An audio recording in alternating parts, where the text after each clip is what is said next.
మహబూబ్ నగర్ జిల్లాలో మహిళలపై లైంగిక దాడులు వరుస సంఘటనలుగా మారాయి. ఊర్కొండపేట ఘటన మరువక ముందే తాజాగా మహబూబ్ నగర్ జిల్లా కేంద్రానికి సమీపంలోనే ఓ 17 ఏళ్ల యువతిపై ఓ దుండగుడు అత్యాచారానికి పాల్పడ్డాడు. నిన్న ఆదివారం రోజు రాత్రి హైదరాబాద్కు చెందిన యువతి తన సోదరి గ్రామమైన మహబూబ్ నగర్ మండలంలోని రైల్వే స్టేషన్ పక్కనే ఉన్న గ్రామానికి వచ్చేందుకు బస్సులో బయలుదేరి జడ్చర్లలో దిగింది. అక్కడి నుంచి ఆటోలో మహబూబ్ నగర్కు వస్తుండగా ఎస్వీఎస్ ఆసుపత్రి వద్ద గతంలో పరిచయం ఉన్న అదే గ్రామానికి చెందిన యువకుడు బైక్పై తారసపడి తాను ఊరు వెళ్తున్నాను, తీసుకువెళ్తాను రా అంటూ యువతిని బలవంతంగా తీసుకెళ్లినట్లుగా తెలిసిందే. మహబూబ్ నగర్ రూరల్ సమీపంలోని జేపీఎన్సీ ఇంజనీరింగ్ కళాశాల దాటాక బైక్ ఆపి ఆ యువతిపై అత్యాచార యత్నానికి పాల్పడ్డాడు. అటుగా వెళ్తున్న వారు చూసేసరికి దుండగుడు పారిపోయాడు. యువతి కుటుంబ సభ్యులకు సమాచారం అందడంతో యువతిని మహబూబ్ నగర్ జనరల్ ఆసుపత్రికి తరలించగా వైద్యులు పర్యవేక్షించారు. జాతర ఉంటే జాతర కంటనే మా బావని మా మరదను పిలిపించుకుంటే వచ్చే దారిలో బస్ ఖరాబ్ అయిందన్నారు. బస్ ఖరాబ్ అయిందని చెప్పి అన్నారు. ఎస్ఎస్ వరకు వచ్చింది పాప, జడ్చర్ల దిగింది. జడ్చర్లకి వెళ్ళి ఆటో మీద ఎస్ఎస్ వరకు వచ్చిండ్రు. ఆటో ఆయన ఆడ దింపి మధ్యలో దింపి అది అక్కడ వెళ్ళిపోయాడు, అక్కడనే వెళ్ళిపోయాడు.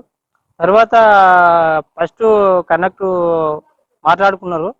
ఇంతవరకు మాటలు ఉన్నాయంట, తెలియదు నాకు కరెక్ట్. ఒకసారి వార్నింగ్ ఇచ్చిన 2 years కిందట వార్నింగ్ ఇస్తానంటే సరే రానన్నాడు మా దగ్గరికి. మళ్ళీ ఇప్పుడు ఏ విధంగా కనెక్ట్ అయ్యిండో మరి, వచ్చిండు, కలుసుకున్నాడు, మాట్లాడిండు. మరి ఎక్కువ బండెక్క అని చెప్పంటే మా నాన్నోడు వచ్చేకిసుకపోతాడు అని చెప్పింది. చెప్తే కూడా వాడు వినకుండా ఏ విధంగా చెప్పిండో ఎట్లా చెప్పిండో తెలియదు. చెప్పిండు వాడు ఎట్లయినా ఎక్కించుకున్నాడు. ఎక్కించుకొని ఇంకా మీ నాన్నగారు దించుతుందా అని చెప్పని అటు దించకుండా పరారైనట్లే. పరారైనాక దుంకుతున్నది పాప. దుంకుతా అని చెప్పి అన్నాక బెదిరించింది. అట్లా కూడా చేస్తే ఆపిల్లాడు. ఆపకుండా అట్లా వెళ్ళిపోయింది. చూద్దాం ఎలా తీసుకుపోతానని. తీసుకుపోయిన తర్వాత బొగలపల్లి జేపీఎన్సీ గడికి వెళ్ళి వెనక్కి అట్లే గ్రామానికి తీసుకెళ్ళడానికి రూట్ లా అటాక్ చేసిండు వాడు. అటాక్ చేసి ఇంకా సుత్తి లేకుండా కోల్పోయింది. ఇంకా ఆ తర్వాత ఆమె ఫోన్ తీసుకొని ఫోన్ కొట్టిన వాడు పలగొట్టినా కూడా అదే ఫోన్ తీసుకొని మళ్ళీ వేరే వాళ్ళు వితౌట్ వాళ్ళు ఉరికొస్తే, పాప రోడ్ మీద ఉరికొస్తే వేరే వాళ్ళు రోడ్ పోటీ చూసిన వాళ్ళు పాపని రక్షించారు. రక్షించిన తర్వాత అదే ఫోన్ తీసుకొని బావ అంటేనే నాకు ఫోన్ చేస్తే నేను ఆడికెళ్ళి ఊరికెళ్ళి వచ్చేసిన సార్.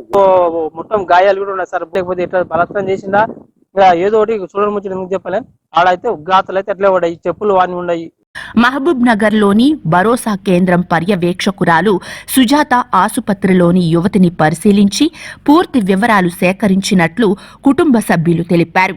యువతిపై అత్యాచారం జరిగిందా లేదా అనేది వైద్య పరీక్షల అనంతరం తేలనుంది. మహబూబ్ నగర్ రూరల్ పోలీసులు కేసును సీరియస్ గా తీసుకున్నారు. దుండగుడి కోసం గాలిస్తున్నారు. ఆ గ్రామంలో పలువురు యువకులు పెడదారిన పడుతున్నారని, గంజాయికి అలవాటు పడిన పలువురు గ్రామ యువకులు అసాంఘిక చర్యలకు పాల్పడుతున్నట్లు తెలుస్తోంది. ఈ దుండగుడు గంజాయికి బానిస కావడంతో గతంలో ఇద్దరిని ఇలాగే చేశాడని, ఈ సంఘటనలు పోలీస్ స్టేషన్ వరకు రాలేదని గ్రామస్తులు పేర్కొంటున్నారు. గ్రామంలో గంజాయిని అరికట్టేందుకు పోలీసులు చర్యలు తీసుకోవాల్సిన అవసరం ఉంది. మహబూబ్ నగర్ జిల్లా కేంద్రం నుంచి గ్రామానికి గంజాయి సరఫరా అవుతున్నట్లు తెలుస్తోంది. మహిళల ఆత్మరక్షణకు ఎన్ని చట్టాలు వచ్చినా లైంగిక దాడులు ఆగడం లేదని పలువురు పేర్కొంటున్నారు.